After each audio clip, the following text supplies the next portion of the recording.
하나님의 이름을 부르라 응답하시리라. 하나님의 이름을 부르라 응답하시리라. 하나님의 이름을 부르라 응답하시리라. 아멘.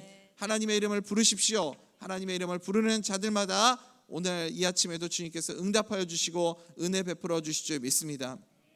우리가 하나님의 이름을 부르려면 하나님에 대해서 잘 알아야 되겠죠. 내가 믿는 하나님, 내가 만난 하나님, 그 하나님에 대한 분명한 고백과 체험이 있어야 우리가 하나님의 이름을 부를 때 또 하나님의 능력을 얻고 힘을 얻게 될 줄 믿습니다. 우리가 신앙생활 하면서도요, 머리로만 아는 하나님, 그리고 내 삶 가운데 고백과 체험이 없는 하나님으로 그렇게 신앙생활하면 내 삶에 아무 힘도 없고 영향력도 없습니다. 오늘 우리가 읽은 출애굽기 3장은 모세가 하나님을 만난 사건 아닙니까? 하나님을 만나고 있는 그 장면 아닙니까? 하나님을 만나는 그 자리 가운데 모세는 분명한 체험이 있고 체험만 있는 것뿐만 아니라 그것을 통해서 하나님이 힘을 주시고 능력을 주시는 것을 보게 됩니다. 여러분, 예배가 무슨 시간이라고 그랬습니까? 예배는 불 받는 시간이라고 그랬죠. 하나님을 만나는 시간입니다. 성령의 불을 받는 시간입니다. 그러므로 사랑하는 우리 대전명석교 성도님들, 예배를 통해서 우리는 하나님의 은혜와 힘과 능력을 공급받는 그런 시간 되시기를 축복합니다. 예배 속에서 분명한 하나님을 만난 체험이 있고 분명한 주님의 음성을 듣게 될 때 그때 우리 삶 가운데도 이 힘과 능력을 공급받게 될 줄 믿습니다. 우리가 어떻게 하나님을 체험하는가? 오늘 그 말씀입니다. 하나님을 체험하는 방법 세 가지. 첫 번째는 하나님의 이름을 통해서 우리가 하나님을 체험할 수 있습니다. 하나님의 이름. 우리가 하나님의 이름에 대해서 더 명확하게 알게 될 때 그때 그 하나님의 이름을 통해서 하나님을 체험할 수 있습니다. 그리고 성경의 수많은 믿음의 선진들, 성경에 기록되어 있는 신앙의 사람들의 그 신앙의 스토리들, 하나님의 말씀을 통해서 우리는 하나님을 체험할 수 있습니다. 또 세 번째는 무엇이냐면 나의 삶 속에서, 내가 살아가는 나의 삶 속에서 내 안에 계시는 예수 그리스도, 그리고 내 안에 성령의 불로 역사하시는 성령님을 통해서 내 삶의 분명한 체험과 고백을 갖게 됩니다.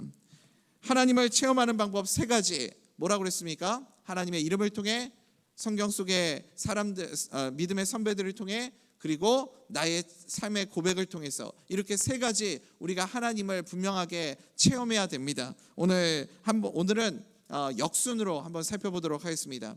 먼저는 뭐예요? 나의 신앙의 고백이 있어야 된다라는 거죠. 나의 삶 속에서 분명한 하나님을 체험한 그 고백이, 간증이 있어야 됩니다. 하나님께서 모세에게 내가 너와 함께 하겠다 이렇게 말씀하시지 않으셨습니까? 하나님이 약속해 주셨습니다. 그리고 나서 바로에게 모세를 보내십니다. 바로 왕에게 가가지고 뭐라고 얘기하냐면, 나의 백성들이 하나님을 예배하기 위해서, 제사하기 위해서 사흘길 광야로 갈 수 있도록 보내달라, 이렇게 요청을 하게 됩니다. 우리가 잘 아는 것처럼 바로 왕이 모세의 요청에 허락을 합니까? 허락을 안 합니까?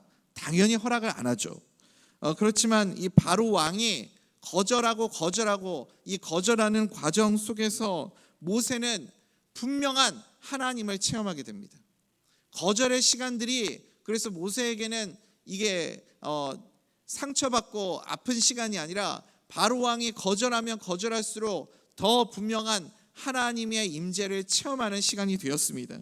사랑하는 우리 대전명석교 성도님들, 우리에게도 하나님이 분명하게 역사하십니다. 믿으십니까?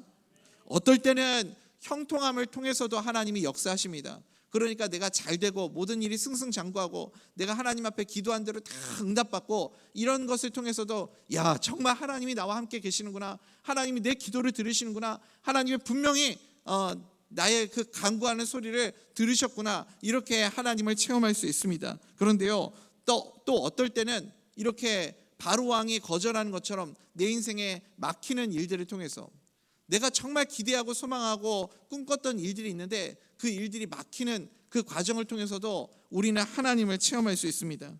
이렇게 여러 가지 방법을 통해서 하나님께서 실제적으로 내 삶 가운데 일하시는 것을 우리는 분명히 볼 수 있고 느낄 수 있고 체험할 수 있어야 됩니다. 우리 18절 19절 말씀 한번 읽어볼까요? 시작.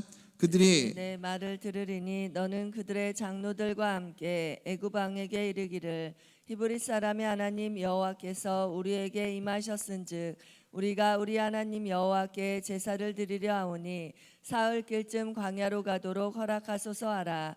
내가 아노니 강한 손으로 치기 전에는 애굽 왕이 너희가 가도록 허락하지 아니하다가. 아멘. 아멘. 애굽 왕 바로가 허락하지 않을 것이다. 그렇게 하나님이 또 미리 말씀해 주십니다. 왜 하나님은 이 바로 왕의 마음을 이렇게 완악하게 만드셔서 계속해서 거절하게 하셨습니까? 이 과정을 통해서 하나님은 대적의 힘을 완전히 꺾어버리기를 원하셨던 겁니다.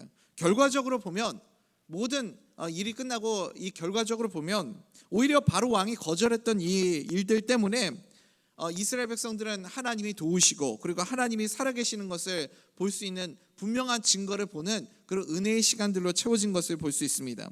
제가 짧은 시간 인생을 살았지만 그러면서 깨달은 것 중에 한 가지가 이거예요. 내가 똑똑하고 내가 잘나고 내가 능력이 있어서 잘 되는 경우보다 기도하고 하나님의 은혜를 구하면 이게 일이 되려면 참 신기해요. 어떤 일이 될 때는 또 이렇게 상대방을 하나님께서 어리석게 만들거나 상대방의 패착을 갖게 하거나 실수하게 하거나 이런 것들 때문에 그냥 정말 어부지리의 은혜처럼 내가 뭐 잘나고 잘나서 잘 돼서가 아니라 하나님께서 은혜 베풀어 주셔서 저절로 일이 쉽게 되는 그런 일들을 보게 될 때가 있습니다. 이게 하나님의 은혜죠. 하나님이 일이 되게 하시는 하나님, 그래서 우리 삶 가운데 그렇게 역사하시고 도와주실 때가 있습니다. 이스라엘이 잘나서 이스라엘이 똑똑하고 능력이 많아서 애굽에서 빠져나올 수 있었던 것이 아니죠. 그냥 하나님께서 어떻게 만드시냐면 대적을 어리석게 만드시는 겁니다. 그리고 스스로 자멸하도록 스스로 무너지도록 그렇게 하나님이 그 과정들을 통해서 출애굽할 수 있도록 도와주시지 않습니까? 그래서 이 이스라엘에게 애굽에 내린 10가지 재앙이 이스라엘에게는 하나님의 기적이었고 애굽에게는 그게 무엇이었습니까? 징계가 되는 것이죠. 재앙이 되는 것이고 하나님의 심판이 되는 것 아닙니까?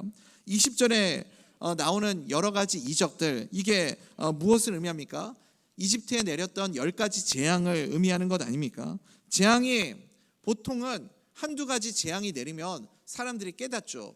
여러분, 재앙이라는 게 무슨 뜻입니까? 나라의 국가적인 어떤 큰 이 어려운 사건들 아닙니까? 이런 재앙이 임하게 되면 한두 가지가 겹쳐서 나타나면 정신 차리고 사람들이 하나님 앞에 엎드리지 않겠습니까? 그런데 하나님께서 이 애굽을 완전히 꺾어버리기 위해서 이 바로 왕의 마음을 하나님이 완악하게 만드신 겁니다. 거절하도록, 굽히지 못하도록, 그리고 하나님 앞에 엎드리지 못하도록. 그래서 그냥 철저하게 이 바로 왕을 꺾어버리기 위해서 하나님이 이 재앙을 내리신 거죠. 그래서 이 바로 왕이 재앙을 계속해서 버티게 만드신 겁니다. 그걸로 끝이 아니었죠. 마지막에 10번째 재앙이 무엇이었습니까? 장자의 죽음. 모든 이 바로 왕의 아들뿐만 아니라 그 바로의 군대에 있는 그 사람들도 가족들 중에 첫째 아들들이 다 있었을 거 아닙니까? 첫째 아들들이 다 죽은 거예요. 그러니 이 애국 군대가 얼마나 분노했겠습니까? 눈에 쌍심지를 켜고 이 이스라엘 백성들을 쫓아왔겠죠. 애굽의 군대가 마지막까지 홍해 앞으로 그렇게 따라오게 하나님이 만드셔서 거기서 애굽의 군대를 다 전멸하도록 하나님이 그렇게 만들어 주셨습니다. 왜 이렇게 하셨는가? 그래야 광야를 지나가면서 뒤를 염려하지 않을 수 있기 때문에 그렇습니다. 여러분, 10번째 재앙 내리고 나서 이 사람들이 마음속에 어떤 복수를 다짐했겠습니까? 내가 죽고 100번 죽어도 끝까지 쫓아가서 이스라엘 백성들 너희들 내가 다 이 전멸시켜 버리겠다, 이런 분노심을 마음에 품지 않았겠습니까? 그러니까 이스라엘 백성들이 광야를 지나가면서 이 애굽을 그냥 내버려 두고 돌아왔으면 두고두고 이스라엘 백성들이 힘들고 어려운 일이 생겼을 겁니다. 하나님께서 그런 염려와 그런 두려움을 갖지 않을 수 있도록 원천적으로 하나님이 그렇게 없애버리신 거죠. 그런 요소를 원천 제거를 해버리신 겁니다. 그러니까 이 모든 것들이 다 하나님이 일하시는 방법이라는 거예요. 우리가 인생을 살면서요, 하나님을 체험한다, 하나님을 경험한다, 이게 언제나 형통하고 잘 되는 것만 하나님을 체험하는 것이 아닙니다. 때로는 기다리게 하실 때도, 멈춰있게 하실 때도, 또 형통하게 하실 때도, 때로는 하나님이 이렇게 길을 막으실 때도, 또 다른 곳으로 우회하게 하실 때도 우리가요 영의 눈을 떠서 그것을 바라볼 수 있고 하나님이 인도하시는 것을 깨달을 수 있어야 됩니다. 그래야 하나님을 날마다 체험하는 삶을 살아가게 될 줄 믿습니다. 그러니까요, 무엇이 이 신앙의 진정한 힘인가? 신앙의 진정한 힘은 무엇이냐면 내 상황 가운데, 내 삶 가운데 나타나는 내 삶을 해석할 수 있는 눈, 해석할 수 있는 능력, 그것이 신앙의 힘이라는 것을 우리가 알 수 있어야 됩니다. 이 모든 일들이 다 하나님이 나를 하나님의 선하심으로 인도해 가시기 위해서, 우리 가정을 하나님이 이끌어 가시기 위해서 그렇게 인도해 가는 과정이구나, 그렇게 믿고 하나님이 나를 연단하실 때는 연단을 받고 기다리게 하실 때는 기다리고, 그럴 수 있어야 되는 겁니다. 하나님은 언제나 나의 기도하는 것보다 더욱 응답해 주시는 하나님이심을 믿으십니까? 나의 생각하는 것보다 나의 생각을 뛰어넘어 더 역사해 주시는 하나님이심을 여러분 믿으시기 바랍니다. 하나님은 선하신 하나님, 좋은 하나님이세요. 그래서 내 생각을 언제나 뛰어넘으시죠. 우리는 예수님만 믿고 예수님만 의지하면서 주님께 맡기고 나아가면 되는 겁니다. 그리고 어떨 때는, 때로는 이것이 하나님의 뜻이 아니구나라는 것을 가르쳐 주시기 위해서 계속해서 내 인생에 길을 막으실 때가 있어요. 이게 왜 안 되지? 왜 길이 막히지? 계속해서 길이 막히고 안 되면 깨달을 수도 있어야 됩니다. 그게 해석의 힘 아닙니까? 이건 하나님이 원하시지 않는 거구나, 하나님이 기뻐하시는 일이 아니구나, 우리가 그것을 볼 수도 있어야 되겠죠. 운전면허 960번 떨어진 할머니 이야기 아십니까? 차사순 할머니라는, 이게 실화예요. 960번 운전면허 시험에 떨어진 분이 계세요. 2005년에 당시 69세셨는데 그때 첫 번째 운전면허 시험에 도전해서 960번 떨어지고 언제 운전면허 시험에 합격했냐면 2010년 5월에 운전면허 2종 보통 자격증을 취득하셨다고 합니다. 여러분 진짜 대단하지 않아요? 이분도 의지력이 진짜 엄청난 의지를 가지고 있는 분이라는 생각이 듭니다. 응시료만 얼마가 들었느냐? 엄청나겠죠? 2,880만 원이 넘게 들었다고 합니다. 이거면 차 살 돈인데 무슨 차를 살 수 있죠? 이 돈이면. 하여튼 이게 뉴스에도 나오고 그래가지고 나중에 이분이 960번 만에 운전면허 시험에 합격했을 때 현대자동차에서, 저도 좀 이런 일들이 좀 있었으면 좋겠어요. 현대자동차에서 선물을 줬어요. 소울을.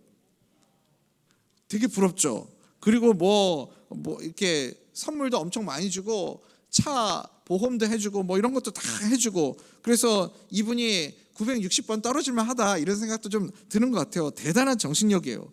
근데 여러분 반전이 있어요. 반전이.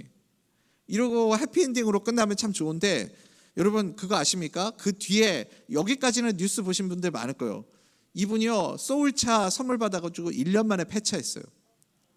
왜냐하면 큰 대형 사고로 4번을 냈습니다. 한 번은 그냥 가만히 서 있는 벽을 뚫고 지나갔고요. 두 번째는 어떤 사고를 냈냐면 브레이크를 밟아야 되는데 엑셀을 밟아가지고 앞차를 들이받았습니다. 엑셀을 그냥 확 밟아가지고 왕 나가가지고 앞차를 전속력으로 들이받고, 그리고 두 번은 가만히 서 있는 가로수를 2번 들이받았어요. 그래가지고 마지막에 너무 세게 그 가로수를 들이받는 바람에 더 이상 이 차가 복구가 안 된다고 그래서 폐차를 시켰습니다. 차가 완전히 박살이 나버렸습니다. 그래도 산 게 어디예요, 이 할머니가? 현대가 차를, 이 관계자 듣고 계십니까? 현대가 차를 잘 만드는 것 같습니다. 어쨌든 여러분 이 할머니가 살았어요. 근데 할머니가 폐차를 하고 나서 깨달았대요. 뭘 깨달았는가? 나는 운전하면 안 되는 사람이구나. 우리는 보통 한 운전면허 한 10번 떨어지면 깨닫지 않아요? 근데 960번 떨어지고 대형 사고 4번 내고, 그리고 나서 끝까지 고집 피우다가 나는 운전하면 안 되는 사람이구나. 그때 깨달았다는 거예요. 그러니까 여러분 우리가요 하나님의 지혜가 있어야 됩니다. 하나님이 나를 연단하기 위해서 길을 막으실 때가 있어요. 물론 이게 하나님이 나를 단련시키시고 강하게 만드시기 위해서 이렇게 기다리게 하시고 지체하시고 또 길을 막으실 때도 있지만, 계속해서 한 번, 두 번, 10번 그게 아니라 이렇게 계속해서 길이 막힌다면 이거 하나님의 뜻이 아니구나 깨달을 수 있는 지혜도 있어야 됩니다. 그래서 다른 방향으로 돌릴 수도 있고 하나님이 이끄시는 방향으로 나아갈 수도 있는 그런 믿음의 사람들 될 수 있기를 바랍니다. 사도 바울도 그러지 않았습니까? 사도 바울도요, 육체의 가시, 육체의 연약함이 있었습니다. 여러 차례 그거 가지고 하나님 앞에 기도했다고 그러지 않습니까? 몇 번 했는데 하나님이 응답해 주시지 않으니까 사도 바울은 더 이상 그 기도를 하지 않았습니다. 나는 죽을 때까지 이 기도 포기하지 않았습니다. 그렇게 성경에 말씀하지 않잖아요. 사도 바울이 깨달은 것이 무엇입니까? 성령님의 지혜가 이것이구나. 나의 약함이 곧 주님의 강함이 되시는구나. 여러분 믿으십니까? 그래서 그것을 깨닫고 나서는 그 고백을 하고서는 자기의 육체의 그 가시 때문에 하나님 앞에 그 가시를 고쳐달라고 기도하지 않잖아요. 그리고 그 은혜가 내게 족하다 이렇게 하나님 앞에 고백하지 않습니까? 그러니까 하나님께서 나를 인도하시는 방법 중에 거절도 있다. 이것을 우리가 알아야 됩니다. 사랑하는 우리 대전명석교 성도님들, 분명한 것은 무엇이냐? 하나님이 지금도 나의 삶과 우리 가정과 함께 하나님이 일하고 계심을 여러분 믿으시기 바랍니다.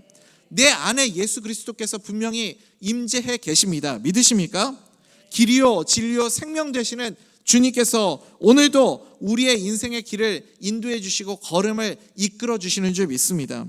때로는 주님이 내 눈에 보이지 않아도 믿음으로 주님과 함께 나아갈 수 있는 하나님의 사람들 되시기 바랍니다.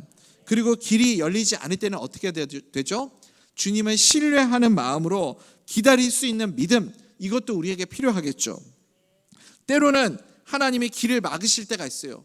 막으실지라도 낙심하거나 좌절하거나 실망하거나 원망하거나 그런 것이 아니라 하나님께서 반드시 나를 가장 선한 길로, 완전한 길로 인도해 주실 분명한 계획과 뜻이 있으실 것이다 라는 확신을 가지고 끝까지 주님을 따라갈 수 있는 믿음의 사람들 되시기 바랍니다. 그러면 내 삶 속에서 날마다 우리도 분명한 하나님의 그 역사를 체험하는 체험이 있는 그 은혜의 삶을 살아가는 하나님의 사람들 다 될 줄 믿습니다. 이것이 나의 삶 인생 가운데서 하나님을 체험하는 방법인 거죠.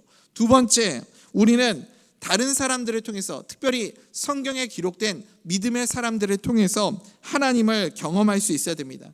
거기서 하나님을 체험해야 됩니다. 다시 말하면 성경 안에 있는 역사를 통해서 하나님을 체험할 수 있습니다. 우리 16절, 17절 말씀 우리 한번 읽어보겠습니다. 시작. 너는 가서 이스라엘의 장로들을 모으고 그들에게 이르기를 여호와 너희 조상의 하나님 곧 아브라함과 이삭과 야곱의 하나님이 내게 나타나 이르시되 내가 너희를 돌보아 너희가 애굽에서 당한 일을 확실히 보았노라.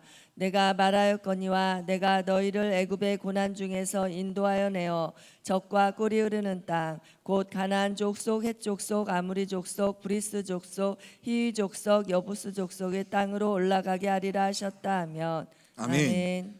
첫 번째 시간에도 말씀드렸지만 이스라엘의 조상을 언급하면 꼭 빠지지 않고 등장하는 세 사람이 있죠. 누구입니까? 아브라함의 하나님, 이삭의 하나님, 야곱의 하나님입니다.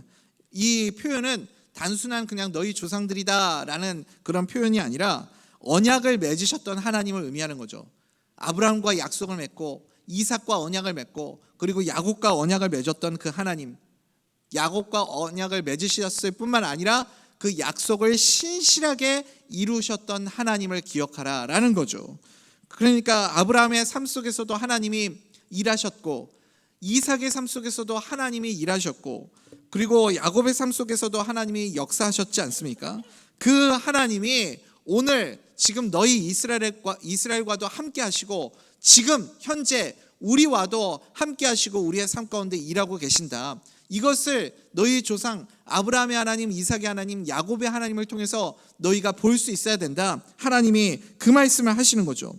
그 믿음의 조상들이 하나님을 신뢰하는 마음으로 그렇게 주님을 따라갔던 것처럼 우리도 그렇게 주님을 따라가면 우리에게 역사하시는 그 하나님의 손길을 우리가 볼 수 있게 될 줄 믿습니다. 그리고 하나님은 단순히 그냥 이 믿음의 사람들의 그 삶을 기억하시고 공감하시고 그러는 것으로 끝나는 것이 아니라 분명하고 구체적인 하나님의 길을 예비하시는 하나님이심을 여러분 믿으시기 바랍니다. 하나님께서 그 인생을, 각자의 인생을 다루시는 방법이 다 다르죠.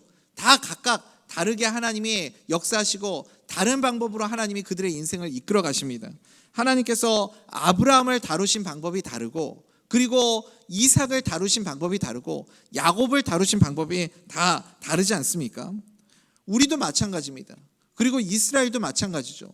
하나님의 역사는 반복이 없어요. 그렇지 않습니까? 이스라엘이 40년 동안 광야에서 머무는 동안 하나님이 기적을 베푸시는데 늘 새로운 방법으로 하나님이 기적을 베푸시지 않습니까? 하나님이 우리 가운데 역사하시는 하나님의 방법은 다 다르다고요. 그러니까 다른 사람 바라볼 것도 없고 다른 사람 비교할 것도 없어요.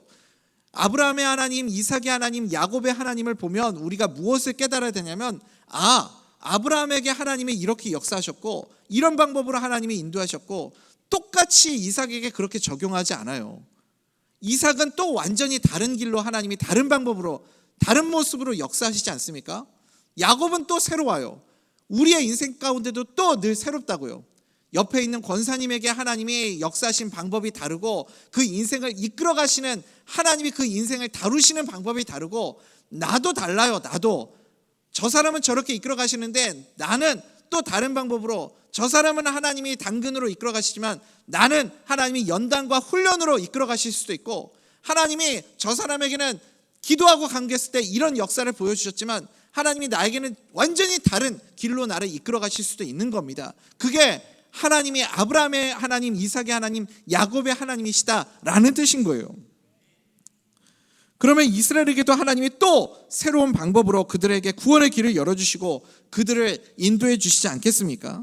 하나님은 단지 이스라엘 백성들을 고난에서 건져내 주셨다, 이렇게 추상적인 약속으로 끝내지 않으십니다. 17절에 우리가 읽었잖아요. 하나님이 아주 분명하고 구체적으로 약속해 주시지 않습니까? 젖과 꿀이 흐르는 땅으로 너희를 인도해 주시겠다, 이렇게 분명하게 구체적으로 약속하시지 않습니까?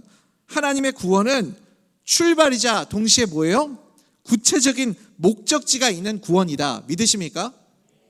구체적인 하나님의 약속이라는 겁니다. 이스라엘을 애굽에서 건지시는 하나님은 가나안으로 인도해 주시는 하나님이심을 여러분 믿으시기 바랍니다. 우리도 마찬가지입니다. 우리를 하나님이 고난 가운데서 건져내 주시는 것뿐만 아니라 그 다음에 그것으로 끝나는 것이 아니라 반드시 푸른 초장으로 쉴 만한 물가로 우리를 이끌어 주시고 인도해 주시는 분이십니다. 이스라엘의 하나님이 이스라엘의 고난 광야 가운데서 인도해 주셔서 결국은 그 하나님의 백성을 향한 하나님의 뜻이 무엇이었습니까? 예레미야 29장 11절의 말씀처럼 그들에게 평안을 주시는 것이고 미래를 주시는 것이고 소망을 주시는 것 아닙니까? 우리 그 말씀 한번 읽어볼까요? 예레미야 29장 11절입니다. 시작. 여호와의 말씀이니라. 너희를 향한 나의 생각을 내가 아나니 평안이요 재앙이 아니니라.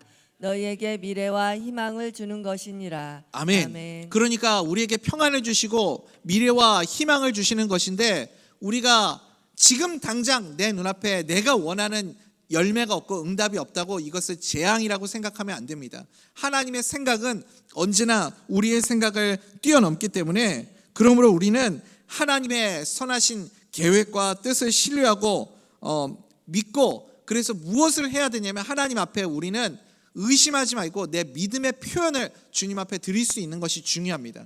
믿음의 표현.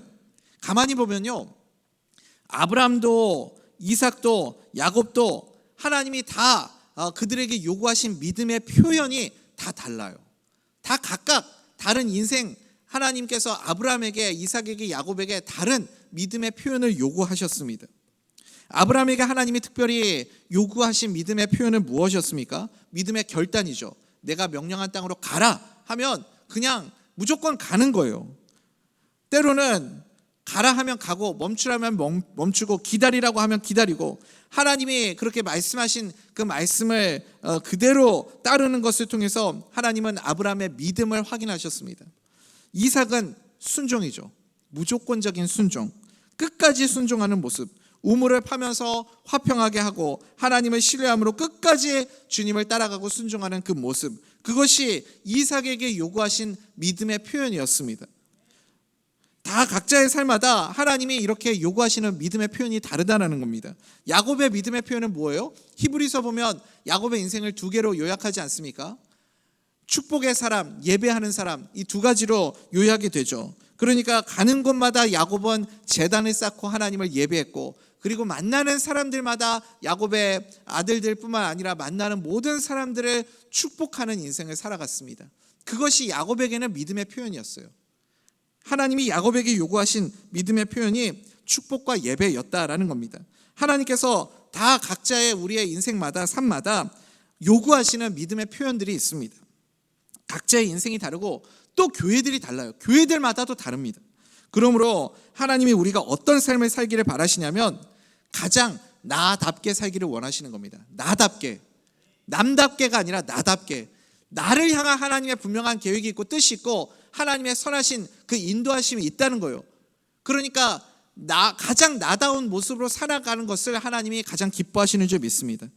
여러분, 남같이 살지 마시고 다른 사람을 의식하지 마시고 나에게 허락하신 하나님의 은혜를 붙잡고 가장 나답게 살아가는 믿음의 사람들 될 수 있기를 간절히 소원합니다. 그리고 주님만 의지하면서 살면서 나의 삶 속에도 역사하시는 하나님의 그 일하심을 바라보면서 그렇게 주님과 동행하는 삶을 살아가는 하나님의 복된 자녀들 다 되시기를 간절히 소원합니다. 나답게 살도록 하나님이 각자의 인생을 향한 분명한 계획들이 있으시거든요. 그러면 우리는 그 나를 향한 하나님의 그 길과 하나님의 뜻을 찾기 위해서 간구하고 그 뜻을 발견하기 위해서 은혜를 구하고 하는 것이 중요한 것 아니겠습니까? 다른 사람에게 정답인 것이 나에게는 정답이 아닐 수도 있다는 거예요. 또 나에게 정답인 것이 다른 사람에게는 또 정답이 아닐 수도 있는 거죠. 각자의 인생이 다 다른 겁니다. 그러니까 비교할 것도 없고요. 또 다른 사람 흉내낼 것도 없고 그냥 우리는 믿음으로 주님 따라가기만 하면 되는 거죠. 여러분, 저는 다 아시다시피 밀가루를 못 먹잖아요. 제 몸 자체가 그 밀가루를 소화할 수 있는 효소가 없다고 합니다. 그러니까 밀가루를 먹으면 이게 몸 안에서 분해가 안 되니까 배가 아프고 이렇게 탈이 나요, 항상. 밀가루를 못 먹습니다. 저뿐만 아니라 많은 분들이 그런 인식들이 있지 않아요? 밀가루는 몸에 좋지 않다, 건강한 음식이 아니다. 아마 그런 생각들을 가지고 계실 거예요. 그게 상식입니다. 사실 밀가루를 먹어서 그렇게 좋을 게 별로 없어요. 그죠, 여러분? 줄이셔요. 근데 꼭 그렇지만은 않다는 거예요. 밀가루가 모든 사람에게 보통 일반적으로 다 안 좋지만 어떤 사람에게는 또 밀가루가 좋을 수도 있는 겁니다. 각자 인생이 다 다르다는 거죠. 정답이 아닐 수도 있다. 여러분, 혹시 그 박병구 할아버지라고 들어보셨습니까? 우리 교회 성도님들 성함도 외우기도 힘든데 무슨 제가 그런 사람까지 이름 외워야 됩니까? 이렇게 생각하시면 또 제가 할 말이 없는데, 이분도 뉴스에 나오신 분이에요. 연세가 84세 때 할아버지시죠. 84세도. 근데 84세 때 강원도 화천에 그 어느 시골에 사시는 할아버지인데, 이 할아버지가 뉴스에 보도가 됐습니다. 1972년부터 2013년도까지 41년 동안 라면만 드신 분이에요. 삼시세끼 오직 라면만 드신 분이래요. 이분이 원래 이게 위장 질환을 앓으셨대요. 뭐만 음식만 들어가면 다 토하고 그냥 하나도 음식이 몸에 받지 않고, 그런데 우연히 그냥 라면 한 젓갈을 이렇게 먹었는데 이게 먹으니까 너무 속도 편하고 소화도 잘 되고 그냥 너무 편한 거예요. 그래서 그때부터 구토 증상도 다 사라지고 소화도 잘 되고, 그래서 이분이 삼시세끼 라면만 드시기 시작했다는 겁니다. 라면이 맛있어서가 아니라, 보통은 라면이 맛있어서 드시는데 살기 위해서, 이분은 생존을 위해서 라면을 드셨답니다. 그래서 처음에는 농심에서 나온 해피라면만 드셨는데 이게 또 단종이 돼가지고, 그래서 그 다음부터는 안성탕면을 33년 동안 드셨다고 해요.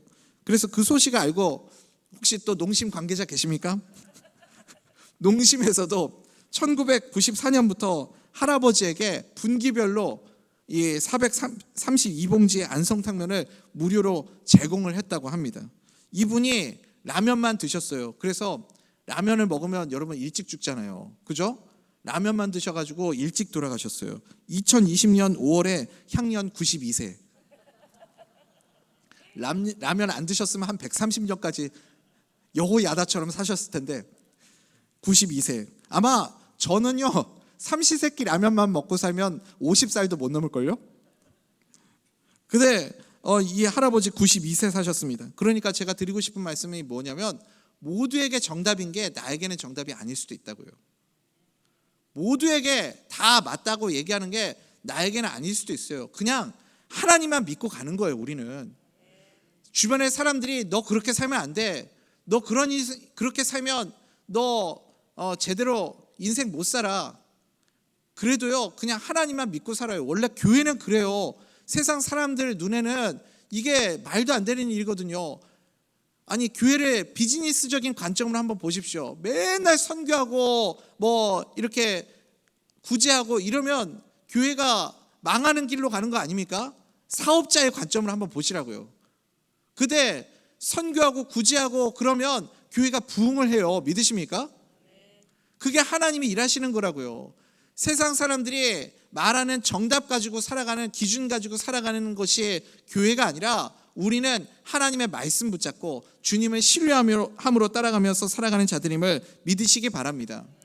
여러분 기네스북에요 가장 오래 산 사람으로 기록된 사람 잔 칼망이라는 프랑스에 사시던 할머니인데 몇 살을 사셨냐면 122세 164일을 사셨대요. 엄청 오래 사셨죠. 122세 진짜 오래 사셨는데 이 할머니가 여러분 21살 때부터 담배를 피웠답니다. 몇 살까지 피웠냐면 117세까지. 그래가지고 이 할머니 여러분 되게 유명한 얘기 있잖아요. 자기한테 할머니 담배 피시면 오래 못 사세요 라고 했던 의사들 다 죽었대요. 자기한테 담배 피시면 오래 못 삽니다 하셨던 그 의사들 다 죽었다고 그 할머니가 그랬잖아요. 여러분 또 이 설교 듣고 또 오해하시는 분들 계실까봐 제발 오해하지 마십시오. 이 목사가 또 강단에서 담배 펴도 된다고 그랬다고. 제가 언제 그랬습니까? 제가 드린 말씀은 이거예요. 오해하지 마시라고요. 각자의 인생마다 그 정답이 있다라는 겁니다. 모두가 말하는 정답이 있다 할지라도 그게 나에게 적용되는 정답이 아닐 수도 있다라는 겁니다. 나를 향한 하나님의 분명한 계획과 뜻이 있다. 여러분 믿으십니까? 그게 하나님을 체험하는 인생을 살아가는 방법입니다. 다른 사람 쫓아가지 말고요. 이게 성공하는 방법이래. 이렇게 살아야 출세한대. 이렇게 살아야 잘 산대가 아니라 나를 향한 하나님의 계획이 있다니까요. 주님 앞에 나와서 사람들 얘기 듣지 말고 하나님의 음성을 구하고 하나님의 뜻을 구하는 것이 하나님의 지혜로 살아가는 것이 믿음의 사람들이 인생을 살아가는 방법임을 여러분 믿으시기 바랍니다. 가장 중요한 것은 나답게 I am으로 그렇게 살아가는 거지, 그렇게 하나님의 계획과 뜻대로 살아가는 것이지 다른 사람들 바라보면서 살아가는 것이 아니다라는 겁니다. 나를 향하신 하나님의 부르심이 무엇인지를 알면 우리는 그 결대로, 그 믿음의 결대로 살아가게 될 줄 믿습니다. 그럴 때 내 삶이 가장 건강하고 능력 있고 가치 있는 그런 인생을 살아가게 될 줄 믿습니다. 이제 말씀 맺겠습니다. 사랑하는 우리 대전명석교회 성도님들, 나의 부르심을 알고 가장 나다운 모습으로 I am으로 그렇게 살아가시기 바랍니다. 그래서 오늘 모세를 부르시는 출애굽기 3장에 이 하나님이 말씀하시는 것, 각자의 부르심이 있고 각자의 뜻이 있고 각자를 향한 하나님의 계획이 있다. 이것을 우리는 알고 그래서 나의 삶 속에서 역사하시는 하나님을 체험할 수 있게 되기를 간절히 소원합니다. 아브라함의 부르심이 다르고 이삭의 부르심이 다르고 야곱의 부르심이 다릅니다. 그러면 당연히 나를 향한 하나님의 부르심도 다르지 않겠습니까? 하나님이 나를 부르시고 내게 맡겨주신 것이 무엇인지를 우리 모두가 오늘 이 아침에 발견할 수 있게 되기를 간절히 소원합니다. 다른 사람 의식하지 않고 나를 향한 하나님의 부르심을 따라 믿음의 길을 주님과 동행하며 나아갈 수 있는 복된 주의 자녀들 다 되시기를 간절히 소원합니다.